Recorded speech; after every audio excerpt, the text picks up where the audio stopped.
సమాచారం కోసం 95 న్యూస్ ఇప్పుడు యాప్ లో మీ ముందుకు వచ్చింది. వెంటనే డౌన్లోడ్ చేసుకుని న్యూస్ అప్డేట్ తెలుసుకోండి. ప్రతి క్షణం ప్రజాక్షేమం కోసం. अस्सलाम वालेकुम।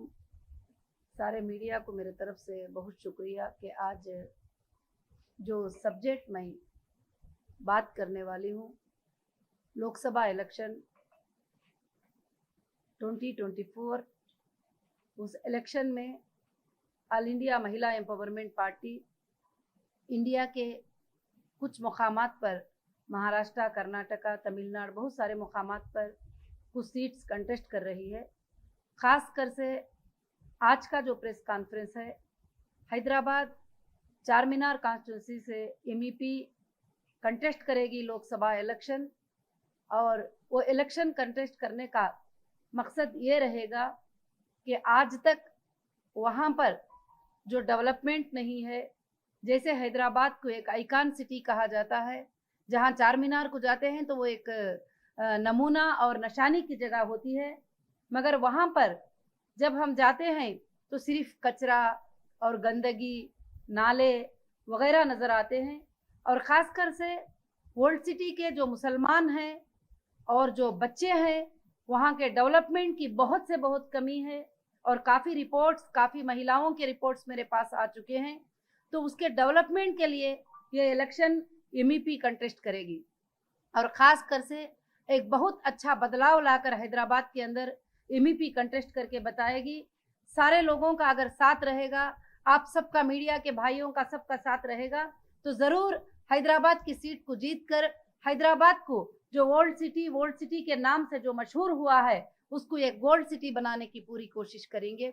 क्योंकि यहाँ पर मेरे पास जो रिपोर्ट है उसमें ये है कि वहाँ पर मच्छर के भी इतने बड़े प्रॉब्लम होते हैं, जो पिछले सालों से 40 साल से असद साहब जीतते जीतते आए हैं, उनकी फैमिली जीतती आई हुई है, और एमआईएम की पार्टी ने आज तक उन नालों की सर्विस नहीं किया और ना उनके रास्तों की सर्विस किया है। कभी भी जहाँ पर जाते हैं तो रास्तों का जो कंजेस्टेड है उसको भी नहीं हटाया है, और यहाँ तक कि वहाँ पर किसी के घर जो छोटे छोटे ही आज तक उनके घर जो है डेवलप नहीं हो पाए हैं। और वहाँ के लड़कियों के लिए, वहाँ के औरतों के लिए, वहाँ के बच्चों के लिए मैं अच्छे से अच्छे स्कीम्स को लॉन्च करके, और उनके पढ़ाई के लिए, उनके स्कूल्स के लिए, उनके जो भी सहूलियात थी उनको सहूलियात करने के लिए जो है ये पार्टी एमईपी जो है कंटेस्ट करेगी लोकसभा इलेक्शन 2024।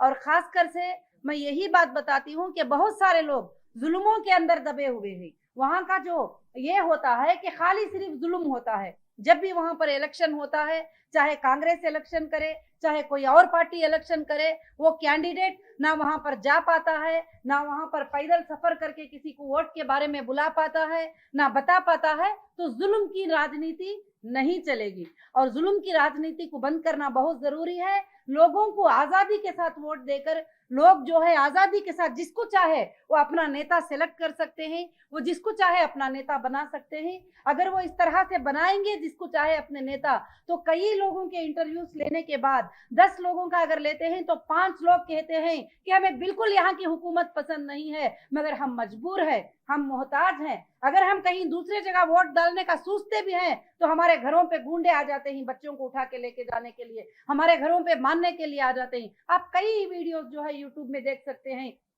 कि जब भी वहां पर सीट पर कोई भी कंटेस्ट करने जाते हैं तो उनके लिए जो है वहां पर क्या होता है, जुल्म होना शुरू हो जाता है। जैसे मेरे ऊपर हुआ था, जैसे 2018 में मैंने इलेक्शन अनाउंस किया था 2024 में कि मैं तेलंगाना में जो है इलेक्शन कंटेस्ट करूंगी, 119 सीट कंटेस्ट करूंगी। और उसके बाद जो है सोमाजीगुड़ा प्रेस कॉन्फ्रेंस में 10 अक्टूबर को मेरा प्रेस कॉन्फ्रेंस था, और मैं जो है 14 अक्टूबर को जो है मैं अरेस्ट हो जाती हूँ सीधे से।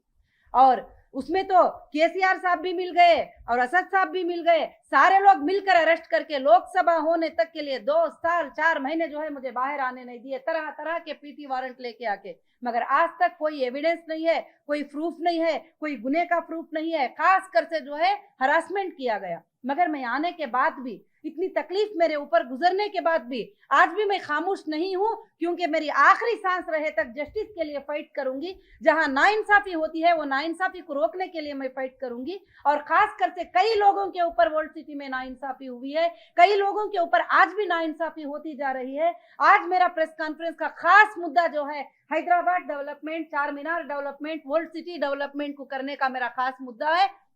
अगर मुझे लोगों ने साथ दिया, अगर दिया, तो मैं 5 साल के बाद उनको जरूर से जरूर पूरे के पूरा जो है डेवलपमेंट करके मैं जरूर से जरूर बताऊंगी इंशाल्लाह। और खासकर से मस्जिदों की डेवलपमेंट, वहाँ के उलमा की डेवलपमेंट, मौज़नों की डेवलपमेंट, सारे के सारा मुझे करने के लिए आता है। यहाँ तक कि कई मस्जिद के उलमा मुझे मुलाकात करे हैं, मुझे बात करे हैं, वो कहते हैं मस्जिदों में पानी की सहूलत नहीं है। चलो घरों में तो अलग बात है, मस्जिदों में पानी की सहूलत नहीं है, गलियों में पानी की सहूलत नहीं है, स्कूल्स में पानी की सहूलत नहीं है। जब एक बार जीत जाते हैं तो कहते हैं कि असद साहब के पास तो कोई मुलाकात को जा ही नहीं सकते और ना उनको बात कर सकते। उनको कौन मुलाकात कर सकते हैं? उन्होंने जिनको चाहते हैं वो मुलाकात करते हैं, जो टपोरी टाइप के वीडियोस जो है वायरल करते हैं, तो वैसे लोग मुलाकात कर सकते हैं। जो जरूरतमंद है वो मुलाकात नहीं कर सकते।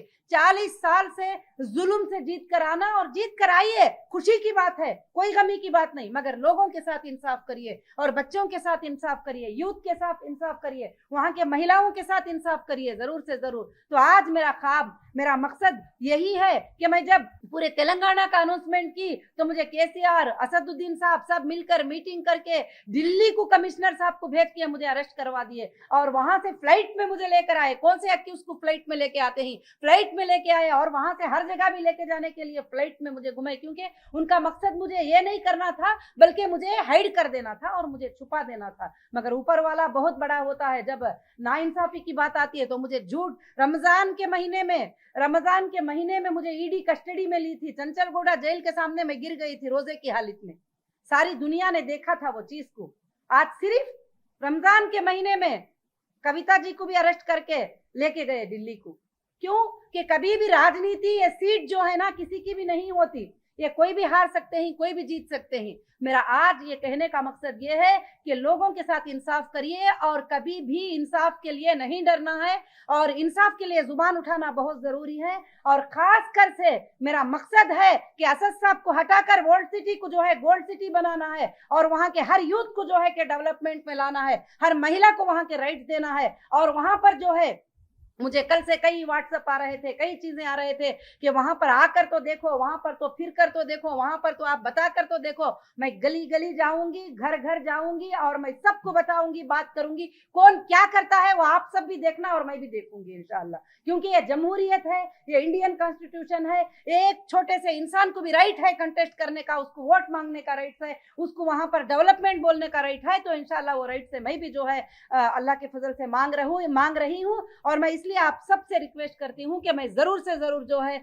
हैदराबाद में बदलाव लाना चाहती हूँ। खासकर से आज का प्रेस कॉन्फ्रेंस मेरा खासकर से हैदराबाद के बदलाव के लिए है। लोगों को चाहिए कि आंख खोले और अंधे मत बन जाए। मैं एक बार रात में यहाँ पर विजिट करी थी और मैं चार मीनार की तरफ गई थी, वहां पर मैं देखना चाहती थी नॉर्मल, मैं एक छोटी सी गाड़ी लेकर चली गई थी, वहां नॉर्मल लोगों के बारे में इंटरव्यू लेकर बात करना चाहती थी। बच्चों को करीब बुलाकर पूछा, बेटा तुमने क्या पढ़े ही? बोले 8 क्लास पढ़े ही, 9 क्लास पढ़े ही, 10 क्लास पढ़े। कोई भी बच्चा वहां पर काम करता रह जाता है। तो ये सारे चीजों को हटाकर जो है डेवलपमेंट। फिर वहां से मैंने वर्ल्ड सिटी से और हैदराबाद से गुजरती हुई थोड़ा एरिया खोई तो मेरा दिल बड़ा दुख हुआ कि खाली वो एरिया खत्म होता है तो वहां से खुशियां शुरू होते हैं, वहां से सिटी खूबसूरत हो जाती है, वहां से बिल्डिंग नजर आते हैं, वहां से रोड नजर आते हैं, सब नजर आते हैं। अगर गंदगी है, अगर कंजेस्टेड है, अगर घरों को बिल्कुल डेवलपमेंट नहीं किया गया है तो वह हैदराबाद वर्ल्ड सिटी के अंदर है। तो मैं हैदराबाद की वर्ल्ड सिटी को गोल्ड सिटी बनाने का मकसद, ये नाइंसाफियों पर लड़ाई करने का मकसद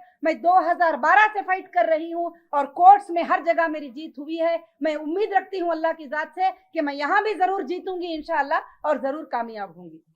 बस मैं